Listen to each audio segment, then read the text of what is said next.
So this session is AV Managed Services for Beginners. That's you, I assume. This is a topic that's very near and dear to my heart. It's what I do all day, every day, so hopefully I will make it make sense, and we'll have an interesting time. To everyone in the future, thank you for watching in the future. I see that recording there. I don't think you're going to walk away from this session ready to build a service, but you're going to walk away with some homework and some reading to do and some ideas, and hopefully moving the conversation forward as an industry. So that's kind of why we're here. We're here to talk about managed services, what they are, and why this is where we're going, kind of out of necessity. The topics, we're going to ask a lot of questions and then immediately answer them, hopefully. So who are we? What's a managed service? What's the difference between what we're doing now? What's AV as a service? How do you get started? How do you sell it? And then questions. I do have some resources at the end that will hopefully give you some light reading to move forward with all of this. So I'm going to start with who we are. I'm Colin Burney. I'm the co-owner and manager of consulting for AV MSP. We have a very derivative name. We're an AV managed service provider, so it's all in there. I've been a service designer for 7 years as a consultant. I've been running this company for about 2.5 years, so we are solely focused on managed services. We don't do really anything else. So we're pretty in touch with it. We're very, we lean definitely towards the IT side of things as we run our processes. And so hopefully this is my experience will be helpful in what we talk about. So we're gonna do a show of hands. Who are you? Integrators? Do you sell stuff? Awesome. Consultants? Oh, we got a couple, all right. Any customers? People who are curious about services and want them? No. Oh, good. We can talk about them when they're not here, so we're in good shape. Anyone who's just, did I miss anyone? Does anyone have a different agenda here than any of those? Yeah? Oh, okay. So you're here to encroach, is what you're saying. No, I love IT service providers. I love that IT people don't like AV because that gives us a broad reach to come alongside you and partner and go, hey, we've got this figured out, maybe, sort of. All right, well, thank you. That helps me. Again, as we're going through, if there's a real burning question, we're gonna have some Q&A at the time. I'm gonna leave plenty of time for that. But I definitely do want to give people the opportunity to ask questions as we go. Some of this stuff will kind of be answered. So if you have a question about a slide, it might be answered in the very next slide.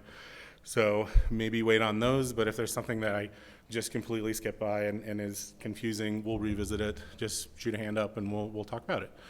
So yeah, all right. So we're going to start with this. What is a managed service? I think one person knows, probably. Does anyone have a definition they want to share? A vague feeling? I don't want to put anyone on the spot, but. Remote monitoring. Okay, remote monitoring. Subscription-based recurring services. Yeah, recurring services, subscription model. So I asked the internet because that's the best place to get information.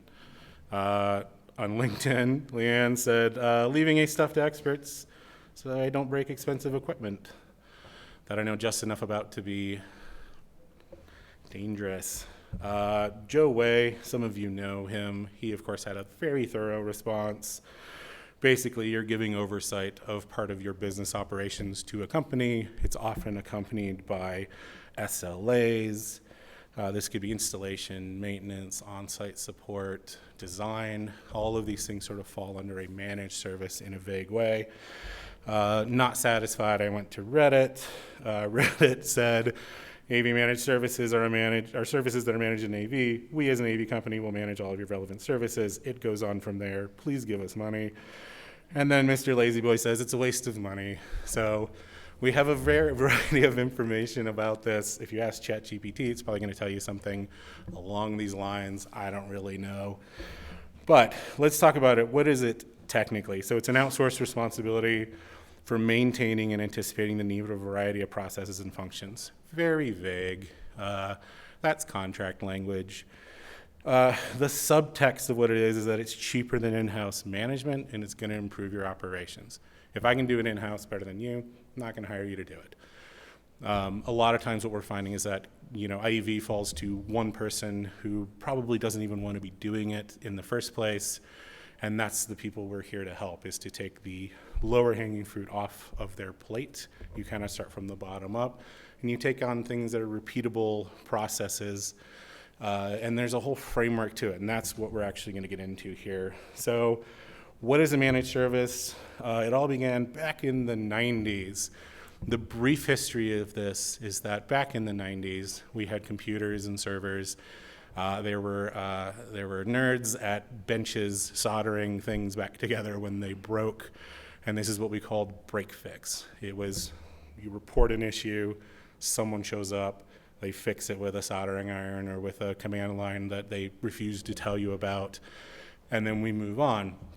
What happened, though, is that everything had a network port on it. Everything started standardizing into a framework where you could remotely monitor it, you could remotely manage it, you could reboot it, do firmware updates, and it started eliminating the need for physical touch on the hardware. And you can kind of see where we are in that process. We are just now putting network ports on things. We are still far from having a common framework that lets us monitor and remotely manage things the way that IT does. And that's what we're trying to get to. So what this means is that you have fewer in-person staff, fewer in-person visits, and at a certain point you just kind of pay per device. If I have 40 servers, I pay 40 times whatever that monthly amount is to have them managed. I don't hire 2 server admins. That's kind of the difference between break fix and managed services, and that's where we're at now with IT. So what's the difference? This is kind of getting into that idea of break fix versus managed services. So break fix is largely reactive. Sometimes there's no or an immature ticketing system. Part of it is because why? If you report an issue, I fix it, we're done. I bill you. Normally not tracking a lot of SLAs, unreliable response and resolution times, because it's very much reactive based on you talking to a customer and kind of figuring out what's going on. Minimal monitoring, often dedicated to like single products or manufacturers that you support. Reliant on truck rolls, and then no real change or problem management, because why do you need it? You get called to fix things and then you go fix them. So there's nothing else to do. Managed services, on the other hand, are proactive. You have real-time monitoring and management, heavy emphasis on remote support. This is a key one. Service providers often own their own licenses. So I have a monitoring platform. I own the licenses, my customer doesn't. And this is something I noticed at Infocom. A lot of platforms were reluctant to even consider selling to an MSP, even though that's kind of the model we're moving towards. So this is an understanding that needs to be made. Driven by SLAs, KPIs, OKRs, CSATs, with financial incentives often tied to them. So if you miss your mark, you get less money. Heavily documented. And a lot of the partnership is on planning and budgeting. So you can kind of see the difference. So what's the difference? What do these look like? AV services are still following that break-fix model. There is something to be said about truck rolls. We still are not in a position where we can avoid truck rolls. Neither is IT. They just do it a lot less than us. So that is a big difference, and we still do have to deal with physical devices. If this projector gets a big orange blob in the middle, no amount of remote monitoring will tell me that unless I put a camera in the room, and then we have a whole can of worms to open over privacy and surveillance and whatnot. So we still have to deal with truck rolls, but we still have a model that can accommodate that if we move towards managed services. I will say too, this is an ideal IT service. There's a lot of bad IT MSPs. A lot of IT MSPs are still mostly doing break fix. This is an ideal that we're working towards. So I don't want to hold up IT like they're magical. They definitely have their own issues, but this is where we are. The other difference in managed services is how you spend your time. If you're doing break fix, you are waiting and you are fixing things, and that's kind of it. Probably a lot of driving in between. That's those are the three main activities in break fix. When you're in managed services, what customers are paying for isn't just for the break fix part of it, which is still a component. They're paying for other things like proactive efforts, documenting their environment, like figuring out what their assets are, organization and process, improving their services, data analysis. That's your day-to-day activity for the most part around managed services. We probably spend at our company maybe 30 to 40% of our time on actual issues. The rest of the customer time is spent on working towards improvements. And that's kind of the difference in the model. When someone says a managed service, they assume that you're sort of minding the shop and you're looking for ways to improve it, not that you're just sitting and waiting for something to throw an error and then you run and fix it. All right, so we're going to talk about AV as a service because we must. That's AVAS to you, or AVAS. Anyway, so what does it claim to be? It claims to be monthly billing, OPEX versus CAPEX, remotely monitored, unlimited support, unlimited refreshes as long as you pay the bills every month. And there should be a deep understanding of issues across all customers due to the standardization that's there. Is anyone offering AV as a service? You are. You all are. Okay. How's it going? About $2 million a year. Okay. Nice. Ours looks like break fix. Okay. Okay. Cool. Yeah, I haven't met a lot of folks that are doing it. Part of it is because, if we look at what it is really, it's hardware leasing. That's still a difficult business, and the bigger it gets, the harder it is to find a funding source for it. So the subtext of that is your customers are paying to service alone. I don't think anyone wants to outlay their own cash for something that if your customer goes under or shuts their doors, you can't get back. And that to me is a main risk of it. They'll tell you to not use the term lease. Yeah. Just like your cell phone. Yeah. Pay for service. Yeah, and that's the thing is but if we dig back, and this is part of the discussion here, is that AV as a service is being pitched as managed services. It can be a part of it, but it by itself, I don't think is, and this is why. So part of it is you focus on the hardware functionality. It's your job to make sure hardware functions. It's not really your job to make sure that their AV services are necessarily better.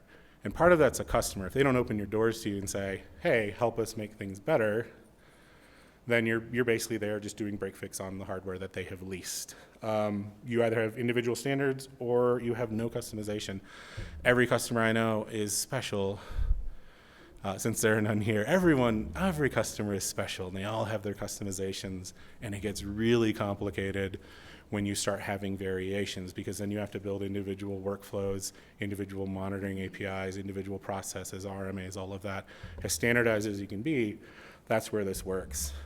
Monitoring is subject to customer security standards. Some customers, if you come to them and say, this is how we're going to monitor it, they could just say, no. And there's not really a lot you can do about that unless you have alternatives to how you do things. So that kind of continues to narrow it. I think this is great for customers who spend money in really predictable ways. Like if they need to spend money in a predictable way, but they're not as concerned about the amount of it, it's that OPEX versus CAPEX. That's where this works well.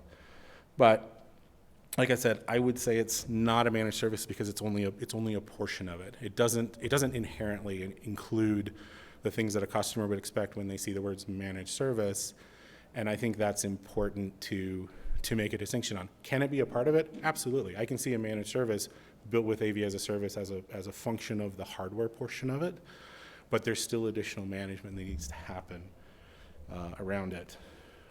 Here's my list of fun facts. Customers want managed services. I'm pretty sure all the ones I talked to want it. Monitoring isn't a managed service.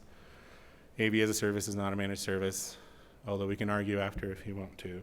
Managed services is not a marketing term.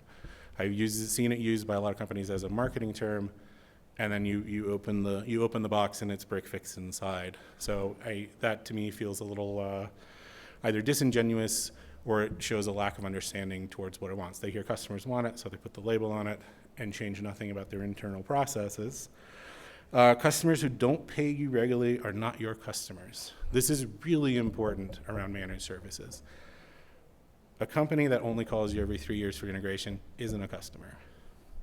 If they're paying you every month, that's a customer. That's someone you can rely on, that you can build a service around, that you can grow trust with and grow, services with. So that is a key activity when you're converting from break fix to managed services, is people are either paying you or they're not your customer. And that's hard because some of them will walk away and say, I don't want to. I would rather just call you when I need you and you bill me.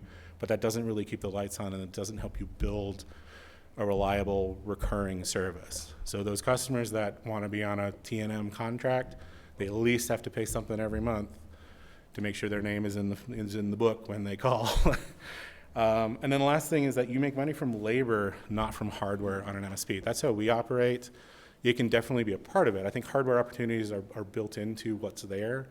We don't sell any hardware. We sell software and we sell services, and that's where we make our money. And every time we have a chance to automate or to improve a process, we make more money because we're spending less time on that manual labor. All right, so as we get into this, this is I put clickbait titles up for all of these topics. Stay tuned to find out. Drive your partners crazy with these simple words. 4 processes you can't live without. You could die without a proper platform, and mature services in your area. All right, it's too early for this. All right, so this is a really important one. I'm not going to define all these for you. This is part of your homework. This is I would say the very basic vocabulary that you have to know and know the definition of and the difference in before you put yourself in front of someone who knows anything about IT. I have seen consistently integration providers get in front of a customer and in front of an IT provider and just get lost in the conversation, because we'll talk about this a little bit later. This is a very contract heavy and definition heavy way of doing service. And that's great because it sets boundaries and it sets parameters and responsibilities, and it helps with scope creep and things like that. But it also means that you have to be talking the same language. And so knowing these are sort of the core of what we're going to continue talking about. And you'll see how these definitions kind of come back into as you're choosing platforms, as you're choosing, processes, as you're working through everything. These will kind of underpin, the idea of these is what will underpin all of this. And we can talk about these later. We're happy to revisit some of these slides at the end via questions, things like that. But I would say take a picture of these. There's some resources. Go learn about them. Make sure you understand them. SLAs. I have taught whole classes just on SLAs. So that is a very heavy topic that we have to know as part of managed services. SLAs are what guarantee service and create incentive for the services that we're taking on. How are we doing on time? 20 minutes, good. Okay, is everyone good so far? All right, I know this is a little dry, and I'm sorry. I'm gonna try to make sure we like I said, I want to have plenty of time for questions. I think there's good discussion. I've already had some with some of the folks here. Definitely want to make sure that we have time for that. All right, so we run off of a platform called ITIL. There's a bunch of other like COBIT, and I won't even get into them. That is IT service trivia that most people don't care about. But ITIL, you've probably heard of. We're on version 4 now.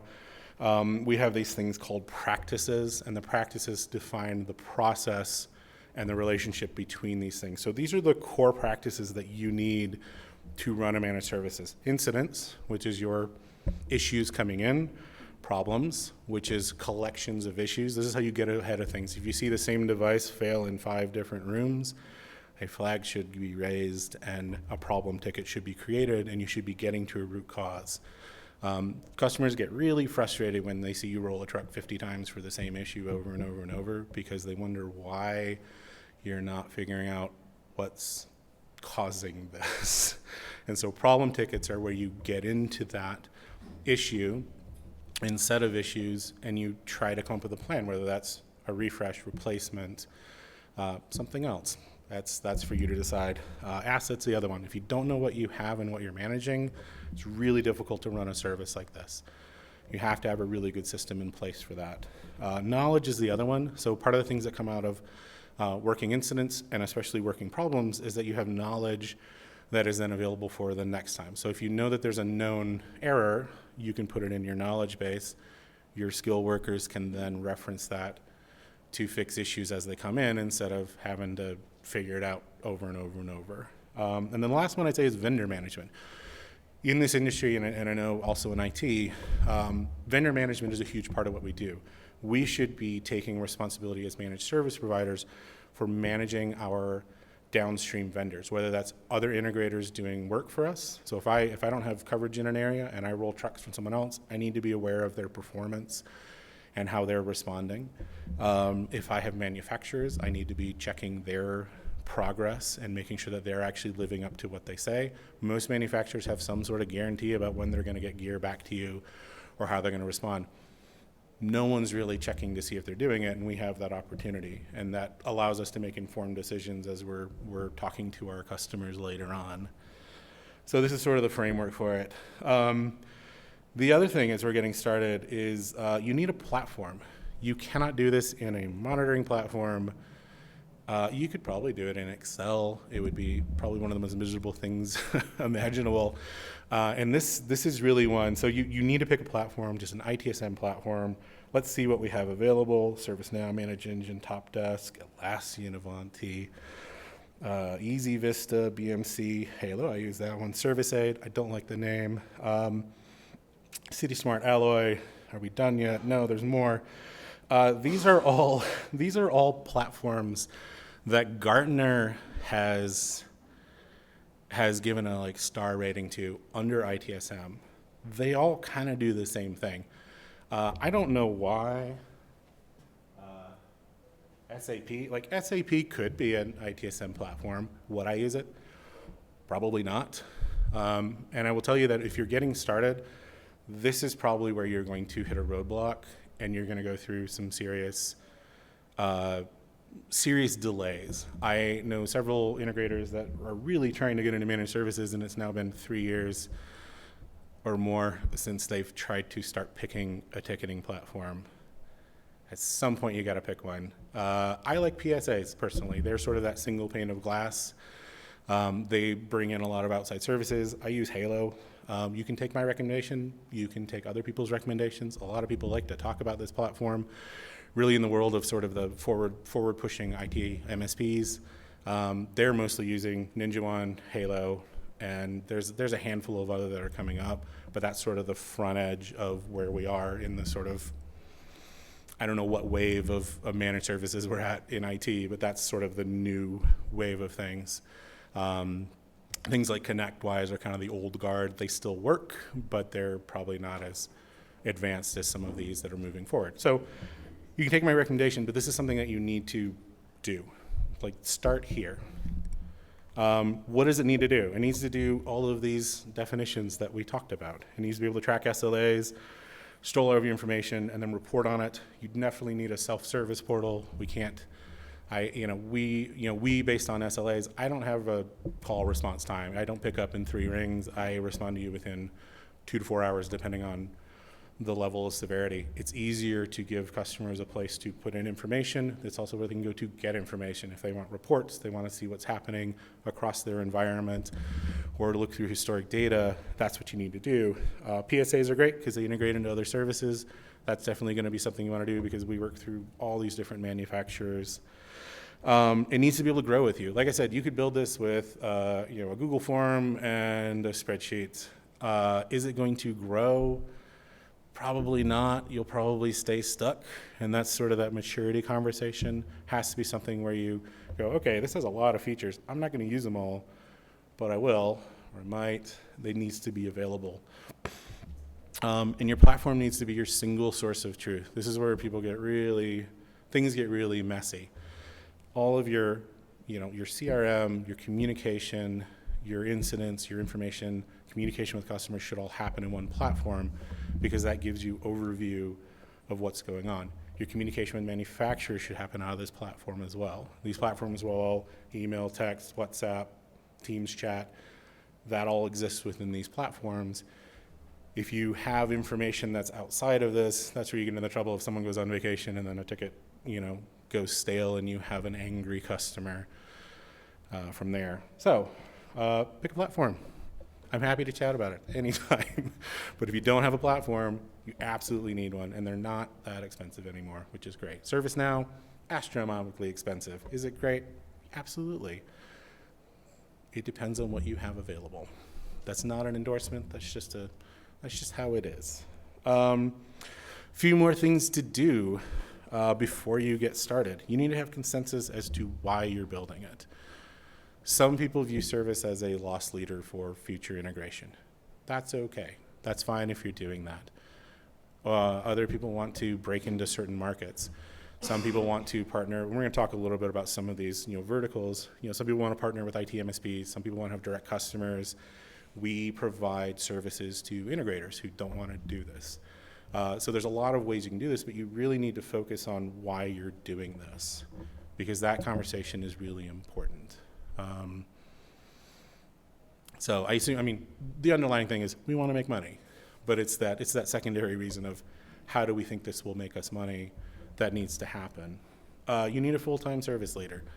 This can't be someone's part-time job. There's too much work. Even if it's just one person and your techs are part-time or whatever, someone's got to own this because there's a lot of decisions that have to be made that have to be there. Is anyone here a service leader? Is anyone that person? You manage? Okay. Yeah, it's not an easy job. It's not the most fun, but it has to be done. Someone has to own it, and you have to give them the leeway to make those decisions. If you have leadership above that's constantly questioning things like, the labels on fields or how you're running ticket processing, that's not going to work. There has to be some trust in that person to go, this person's going to build this, they're going to move forward. You probably want to avoid outsourcing, and this is especially around outsourcing your help desk. We're too small to really be taking advantage of really large overseas call centers or things like that. Customers know when you're doing that. It's better to have longer response time SLAs to say, hey, we'll get back to you in 2 to 4 hours or 8 hours than it is to have someone picking up a phone that doesn't actually know your business or your customer or what's going on. I would strongly advise against falling into that trap of saying, oh, this is a cheap way to get service. It's a cheap way to respond to tickets, but you can get a bot to do that for free. Also, don't do that. Have a person respond until you're at a level of maturity where you know the response. I wouldn't do that either.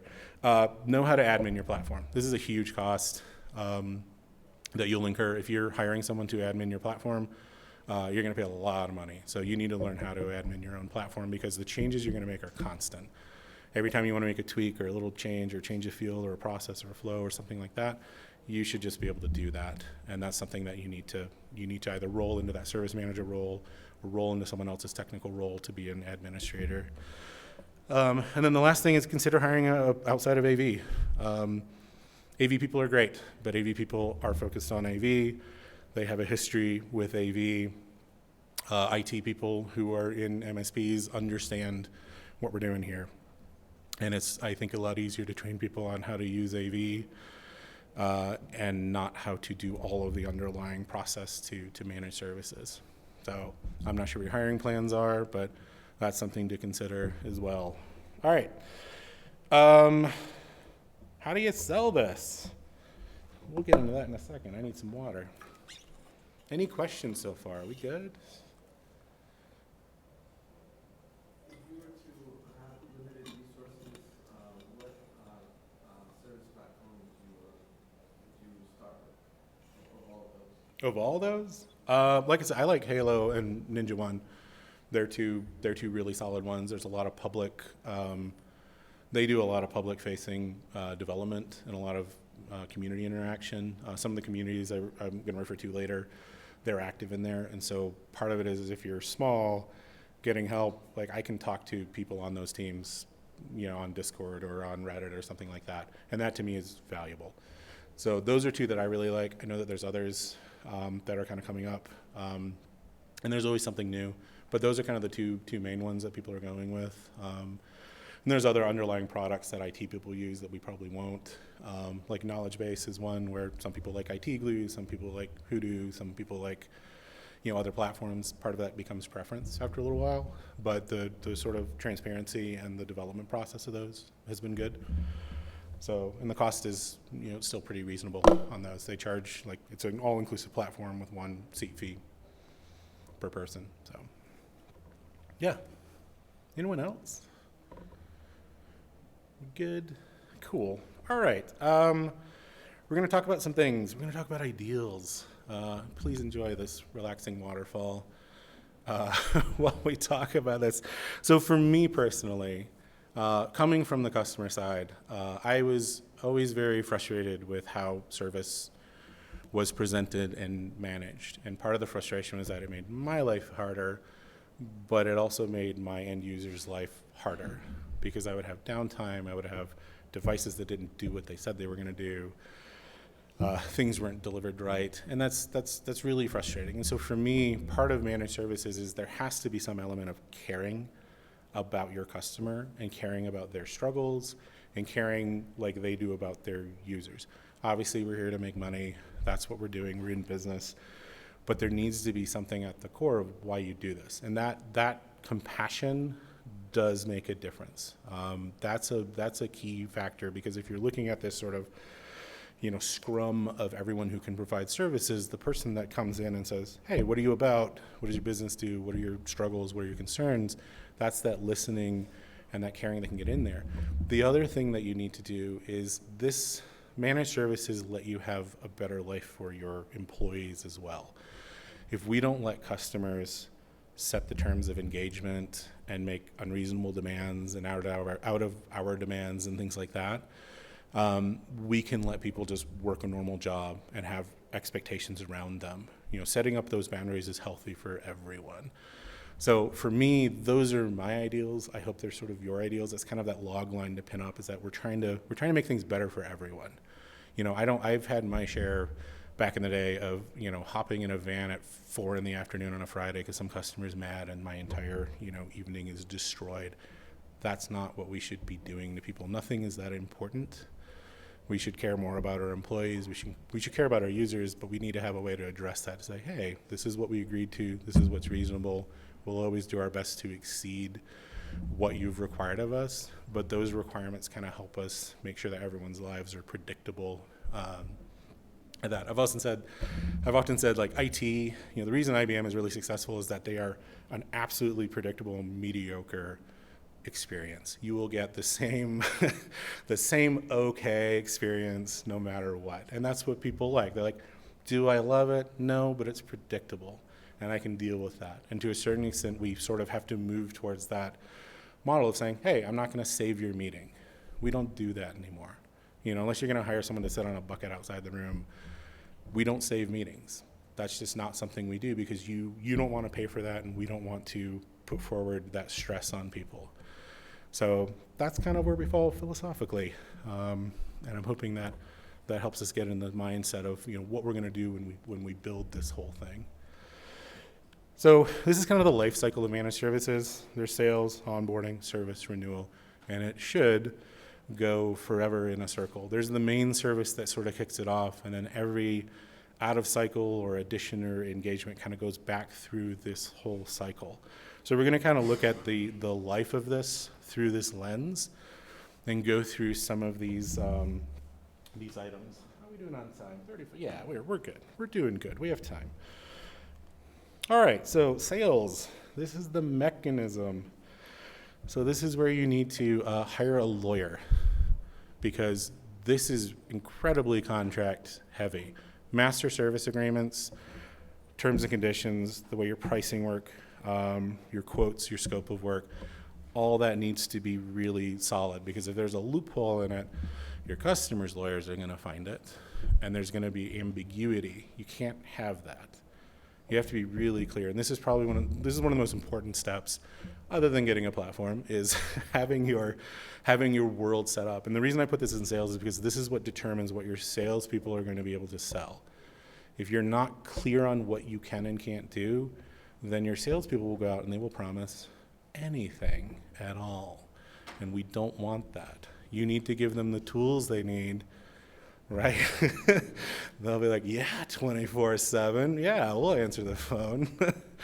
I'm working with a group, and they almost promised a customer that between 7 p.m. and midnight, they would have a 2-hour response time. And I asked them, who's responding? And they didn't have an answer.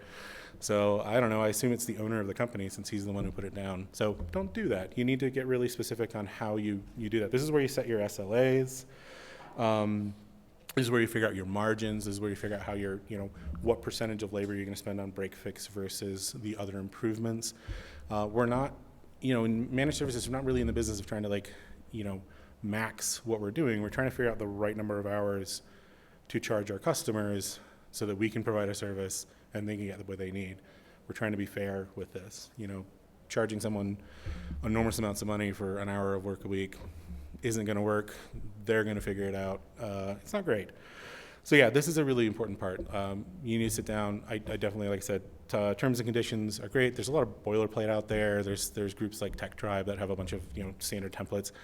Still have a lawyer look at this stuff, because this is going to be the basis for all of your agreements, and this is going to be the source of truth when you go to a dispute over how your service is being run. So very important here.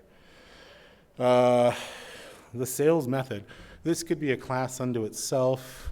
There's the whole thing about not asking if they need a hammer, but what size nail. I don't know. Lots of platitudes around sales. The biggest thing for service sales is listen. Your customers are going to tell you what's upsetting them and what they're struggling with, and that's your opportunity. To a certain extent, you kind of have what you do, but listening tells you how you're going to do it.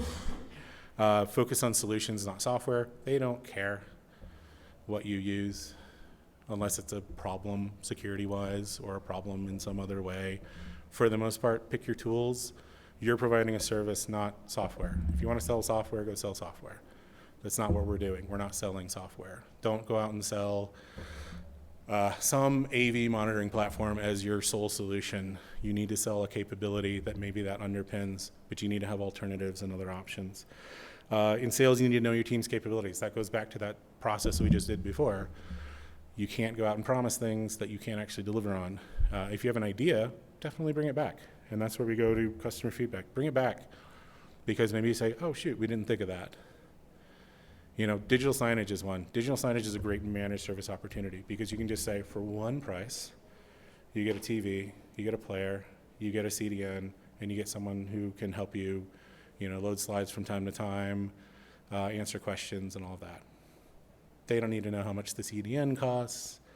They don't need to know much about the hardware. They just know that they're getting a solution and it will work under these terms.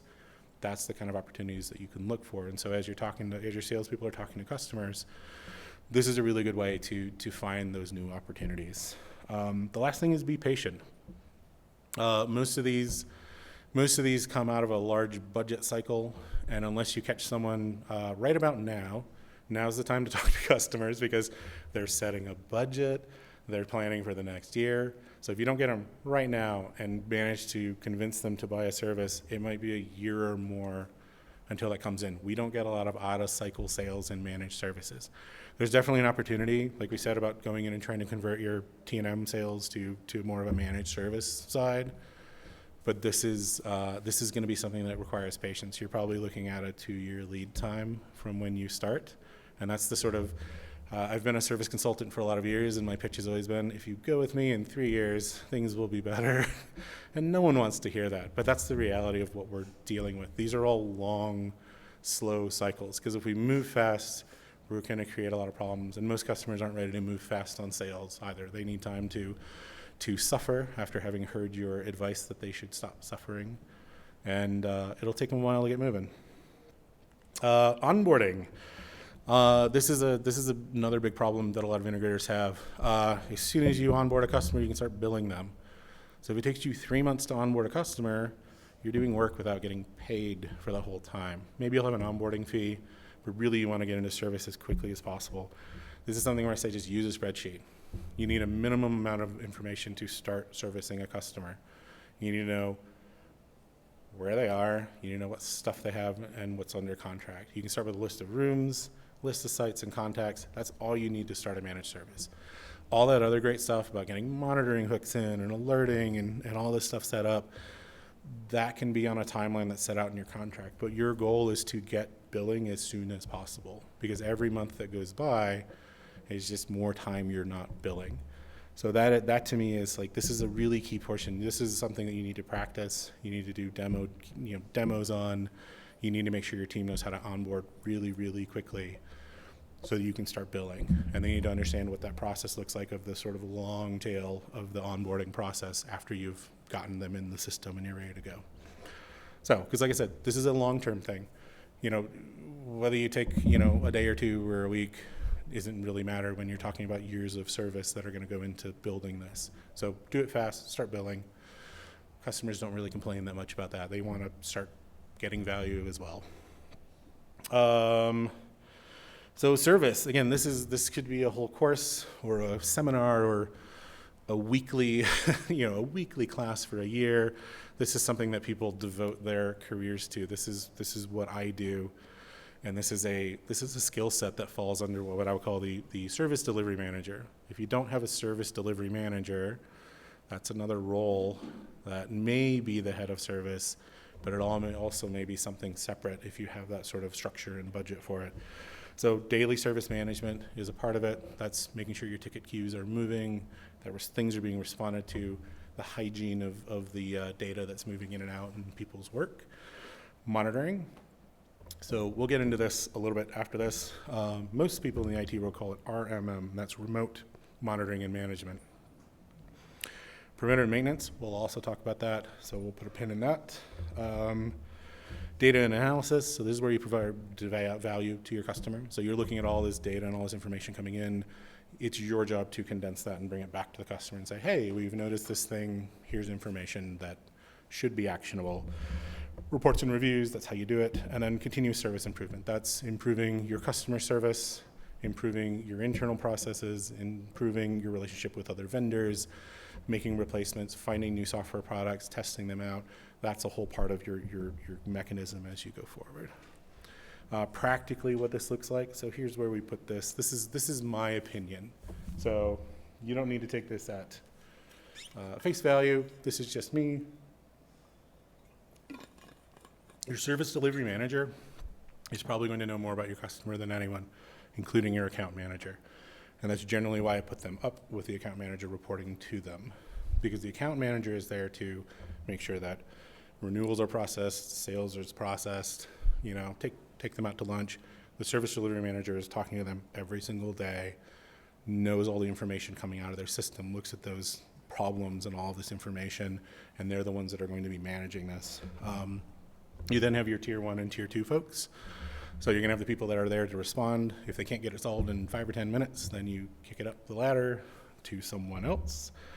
And then they're also going to manage professional services. So even if you have a design team that does your integration work, when they come into a service, the service delivery manager is going to manage that process because they need to make sure that there's a consistent way that that customer is dealt with. So service delivery manager is hugely important. In IT, that's a big, big role, and we should be following suit. Again, IT is not perfect, but this is one where they've kind of figured out this role of someone who owns the relationship in a non-salesy way. All right, so let's talk about monitoring. I have a lot of opinions about monitoring. Again, we go back to monitoring is not a managed service. It's a stream of data coming in. Can you ping it and does it have power are probably the two most important things that will tell you information about a device, and you can choose to go from there. If you can't ping it and it's not pulling power cycle it. If it's still not doing either of those things, then someone's got to put eyes on it more than likely. That's just how it is. So as nice as it is to know which strand of an HDMI cable is intermittently having connectivity issues, that's not really actionable. That's just a lot of data. And then that brings up the question of what will you do with all the data? that you get. If you're not a data scientist, you don't have a data lake and all that stuff, I don't know how much value it is. There is the question of, okay, well, what can AI do with it? Not sure. We're still figuring that out. We're still figuring out if that has value. I'm sure in the future it will. But for now, do yourself a favor and don't turn on the monitoring hose and don't look at it. For the most part, we don't really look at monitoring. We look at thresholds. So if I get the same monitoring alert 5, 6, 7, 8 times in a row that something's not pinging, then it creates an incident and then we take action. If it misses one polling cycle, I don't need to know about that. That's not useful to me. I don't really care what input the TV is on. None of that stuff is that important. We're still going to be responding a lot to, primarily to issues reported by customers, secondarily to issues reported by a analysis of our monitoring. So this is a pretty mature thing to have. So if you don't have your core processes in place, don't turn monitoring on to your people because they're either going to ignore it or get overwhelmed. And that's kind of where we go. The other piece of this, so if I can monitor something but I can't do anything with it, that doesn't have a lot of value. Like I said, we have this thing called RMM in IT. RMM is a little agent that generally sits on a server, a computer, a router, something, and it allows you to see what's going on, and it allows you to take action on processes, to remote into it, to do all of that. We're in kind of a weird situation right now because we don't have great ways to connect to things. We don't really have great ways to securely connect to things. I can't think of really any AV device that I would just let have an open port to the internet. That's incredibly dangerous. And so you really need a way to find a way to remotely get into your customer's environment. How are we doing on time? Ooh, all right, we're gonna keep moving here. Preventive maintenance. This changes a little bit from wiping down TVs and testing cables and things like that, and goes into security patching, firmware monitoring, pulling logs, onboarding the tools. This is the kind of stuff you can do as part of your service activities that provide value to your customer. Because if you're pulling logs and you're going, oh, this is weird, maybe something's doing something weird in the middle of the night, you need to know about it, you can take action on it. So a lot of the stuff is around making sure that things are secured, there's correct firmware, and all that. I know we're in a position of, if the firmware is working, don't change it, but we have to get out of that mindset. If something can't take new firmware for a security patch without breaking, then it's probably not a good product. Where to hop in? I'm gonna go through these pretty quick because I want to get to questions. Design phase, we know about that. Make sure monitoring is part of your design, and service is part of your design. Give yourself the tools. Most customers don't care what you put in the back end, but make sure it works for you. Integration projects is a good way to get your foot in the door on what you have just put in, and then work towards getting more out of it. Partnering with IT MSPs, they don't like AV. We do, I assume. Service provider transition. Customers will be frustrated with a provider. It's a good place to come in and show what you can do. And then obviously bids and RFPs, that's the easy part. Opportunity conversion. Again, I'm gonna go through these pretty quick because we're coming up on time. Listening, so this is where you get a lot of your opportunities. It's not really through sales, it's through paying attention. So people hate running earning calls. Maybe you can take those on. Your customer says they're frustrated with digital signage.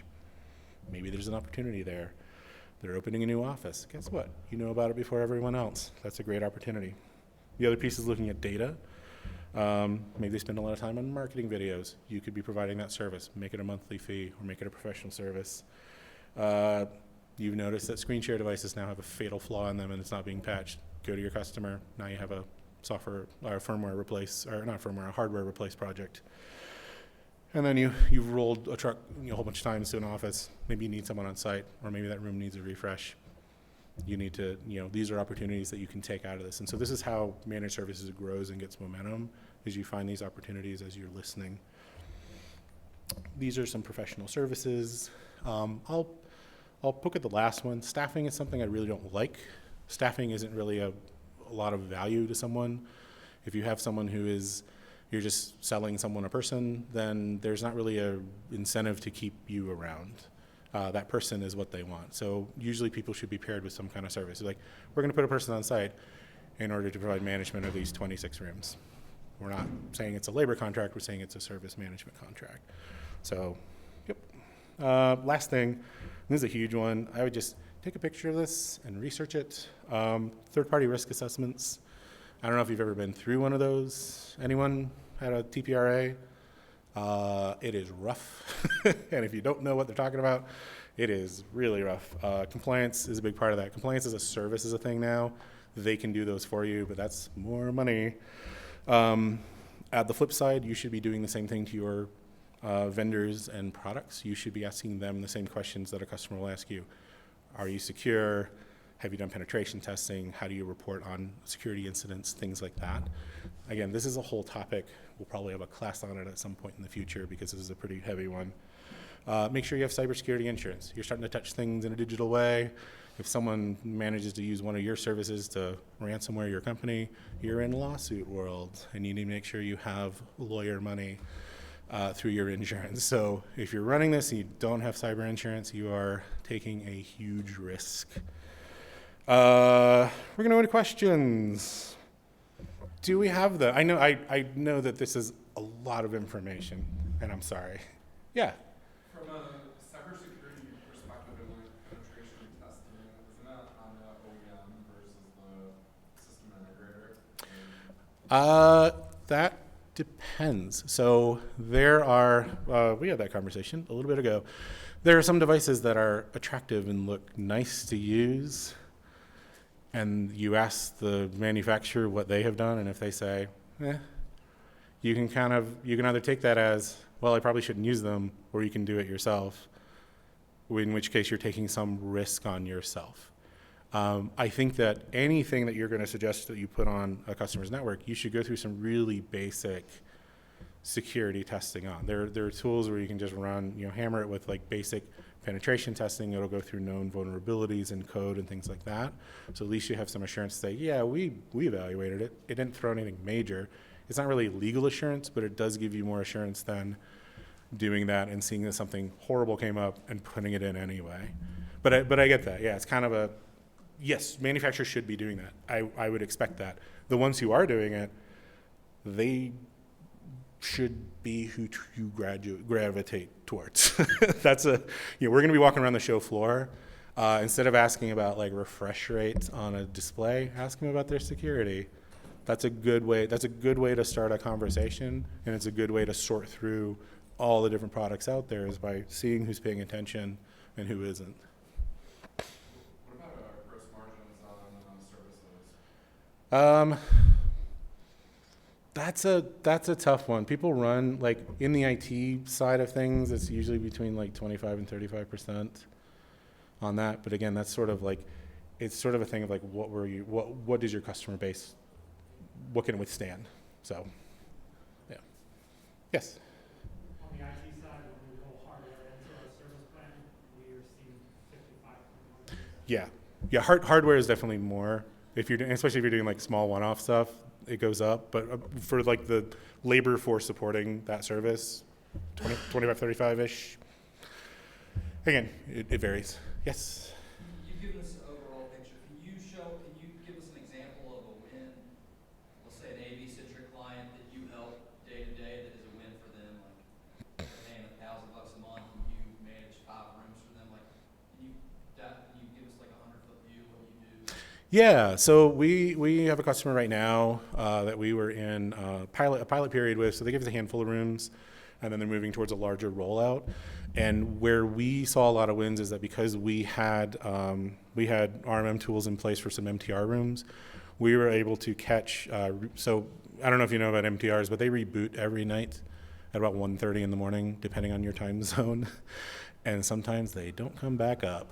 So we had tools in place and we're able to get their local tech scrambled before start of business to address issues. And that happened, a couple of times a week just on a handful of rooms. And so that kind of value, even if that's all we got done, for them, they're like, oh, that didn't impact a meeting. Like one meeting with 4 or 5 people in it is thousands of dollars in lost time as someone's struggling to get a room up or having to move rooms or cancel a meeting. So that's the kind of thing where you can do it. It's like anytime you can remove a truck roll or give a customer, like there's sort of two sides of it. Education, I'll kind of put this one side because they have classrooms and those classrooms are booked and there aren't spare classrooms hanging around. In corporate, they usually have a lot of rooms, and really what they need is notice, not that a room gets fixed right away. And that's the same with a lot of customers. If you tell them, hey, if you give them enough heads up that there's a problem, they can usually respond to it in an appropriate amount of time. And that's how it is. So we try to be really, like, if we can't fix it in 5 or 10 minutes, we immediately move to the communication phase with our end users and customers, and then we move to trying to fix the issue in a long-term way. So that's sort of what it looks like of what we do with, with one customer. We have other customers where we kind of do, dispatch service, some integrators where they, we mostly kind of do dispatch with them because that's a heavy burden for them to coordinate. So yeah, there's a lot of things that it looks like in that way. How do you come up with your pricing models for, like your example there, say, Yeah. rooms, is it per device, is it estimated time that you're going to spend fixing those rooms, or what? Well, I mean, that's part of our, that's part of our value. That's part of the, I mean, well, and it really is. It's like if I told you how to price it, then you'd go price it. But it's also different for everyone. So we're 100% remote. We don't have offices. Everyone just sort of lives where they live. My overhead is really low. And so I can price things probably the way someone with brick and mortar can't. So that's not really, it's not really apples to apples, but part of it is like you need to figure out your cost. Like what is your operational cost for what you need to run this? And it's hard when you're first starting because if you only have one customer and you don't have enough money for one tech, then you're kind of running that sort of part-time model. Ideally, you would have enough to, you look at your workload. We can probably manage, about one person can probably manage between, 1 to 2,000 AV rooms the way we run because of the SLAs that we have in place. That's the other part of it. Depending on your response time, that's the other model. If someone wants a 1-hour response time and a 8-hour resolution time, I'm charging them a lot of money because they're asking for a lot of availability. They're asking for people to be sitting available to respond really quickly instead of being able to take a couple hours to get to that response. So it really depends on what SLAs you want to have in place. There's not really a standard for that for SLAs. So that's part of that discussion. You need to figure out, like, okay, what can we afford to provide? Because if you only have one person working on it, they probably need a lot more time to respond to issues than if you have a whole team of people. Yes. This might be part of the managed services system or the ticketing system. Mm-hmm. You guys are using a better platform. Yeah. But how do you handle clients, customers reaching out to you? Is it by phone? Is it by email? Who's managing those? Like, how do you guys receive those tickets? So that's kind of a, we try to be really agnostic in all things. So like with monitoring, I have platforms I like that I'm not sold on them because I'd rather close the deal than insist that my favorite solution goes in the door. Same thing for ticketing platforms. We use our ticketing methods. Usually what we do is first we push customers towards using the self-service portal. We have customers that have a Slack bot that actually receives tickets and puts them in, and we communicate through them. Some are email only. Some will call us, but we do have it go through, like if we can't pick up, we don't pick up, and it goes into a mailbox, and we process from there. We have other customers that are large enough that we work in their ticketing system because they have security requirements and they have enough volume that it doesn't make sense to try and triage thousands of tickets a month between platforms. So it really, like, part of it is the game is flexibility. That's part of why I use a PSA is because I have many, many hooks in and out. I could do ticket support via WhatsApp if I wanted. Probably wouldn't, but it is there. It is there as an option, and that's part of having a PSA is that if you have one single source of communication, the way it gets in and moves out doesn't matter. Your tech is always sort of sitting in that view, responding. Yeah, sometimes you have to get on a video call or phone call or things like that. You can launch those out of the platform to go through next steps. But yeah, we try to avoid phone as much as possible because that introduces a new set of SLAs and expectations. And so we sort of avoid that. There's some customers that will need it. It kind of is dependent on scenario. Yeah, so I guess having someone to manage all those incoming.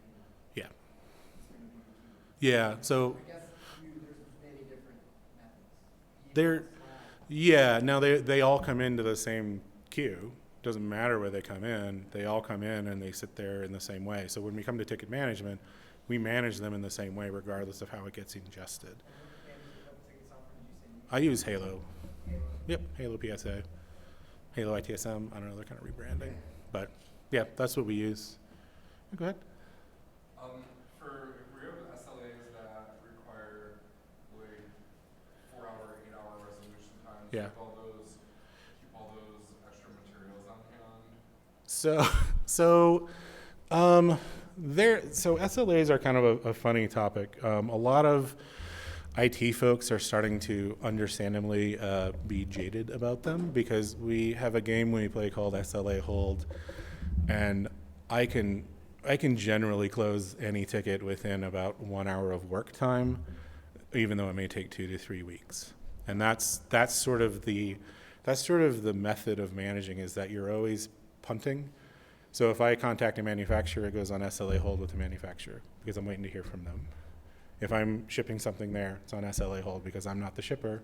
I am only responsible for SLAs of things I can control. So if I say I have a truck roll SLA, then the timer is going the whole time. But if I'm coordinating with other vendors, then there are opportunities. I'm going to put this up just in case anyone needs to leave. I do have a nice resource list of more reading so that you don't have to find it yourself. But yeah, SLAs are definitely dependent on how you manage them. And that's the thing. Some people get scared of seeing, 4-hour resolution times. But if I'm managing Zoom and Zoom is down, I'm putting it on SLA Hold because I didn't do it and I can't fix it.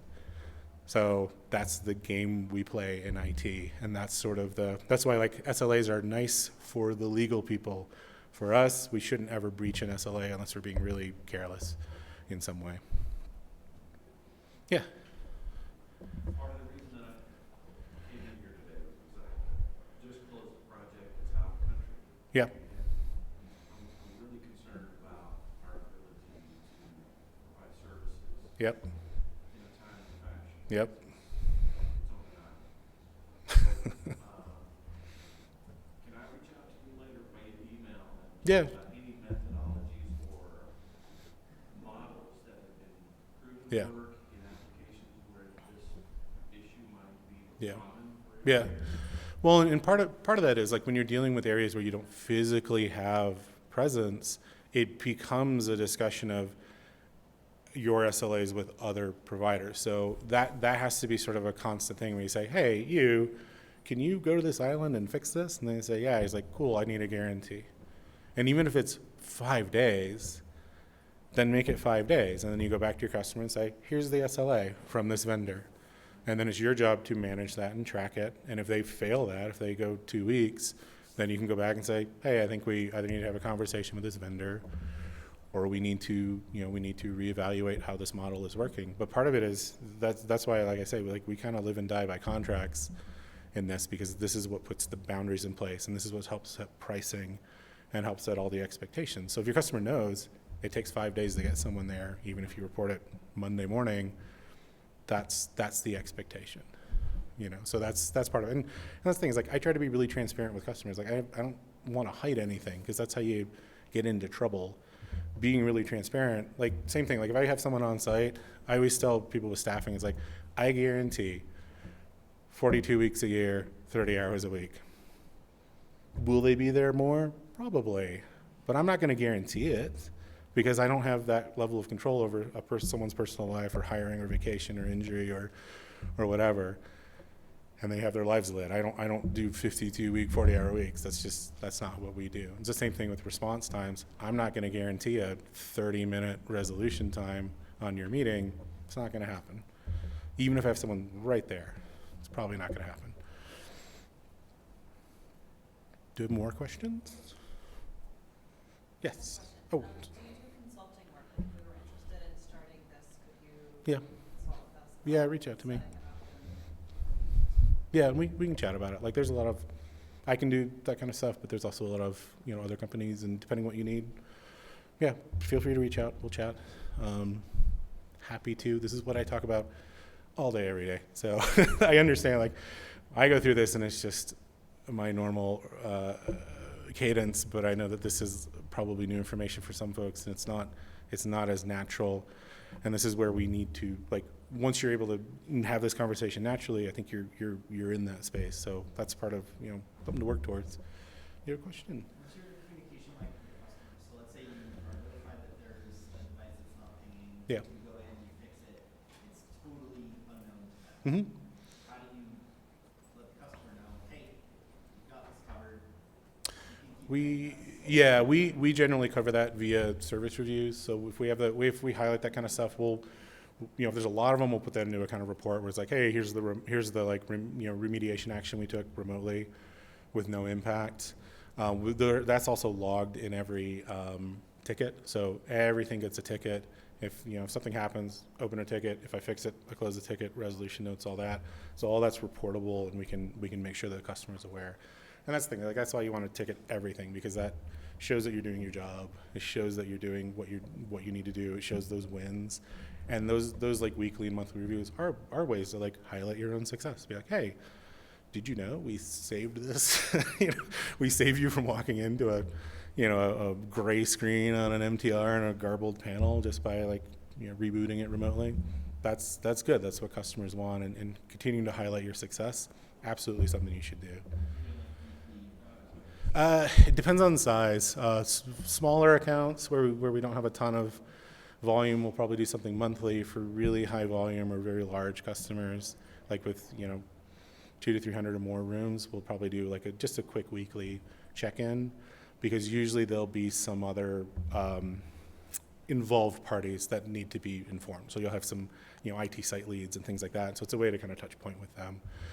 Definitely do make sure you have quarterly business reviews. Make sure you have annual business reviews. Those are great times to highlight what you're doing, get more feedback, to celebrate success, and to kind of make sure that you're all on the same page customer wise. So at the very least hit those main ones, but it kind of depends on the customer. So you can always use me as a resource. Shoot me an email, find me on LinkedIn, shoot me an email. LinkedIn's a mess. And then obviously I have that list of sources. Check that out. It's a lot of stuff that I read. Part of what I do, and part of what you should be doing as part of service, is always be learning and paying attention. There's a couple of podcasts in there that are I would say incredibly dry, but really useful, that help me sort of create that security mindset. And it's that sort of repetition of hearing the same problems over and over and the same solutions over and over that sort of ingrain it in your DNA and how you do service. So, well, cool. I'll be hanging out if you want to chat after this. I'll be outside, and I'm happy to chat more. I'm really appreciate you all coming and spending some time. Like I said, I know this is a little bit of a dry topic, and it is overwhelming. If you're gonna just spin it up tomorrow, it's a process. It does take a lot of time, and as you make changes, give them time to burn in and work in. You don't need to change everything at once. Find those little pushes. But y'all can do it. You're part of the future of AV, and that's what we need to be. We can't just be rolling trucks and doing break fix. We need to be better than that. Cool. Thanks, everyone. Appreciate it.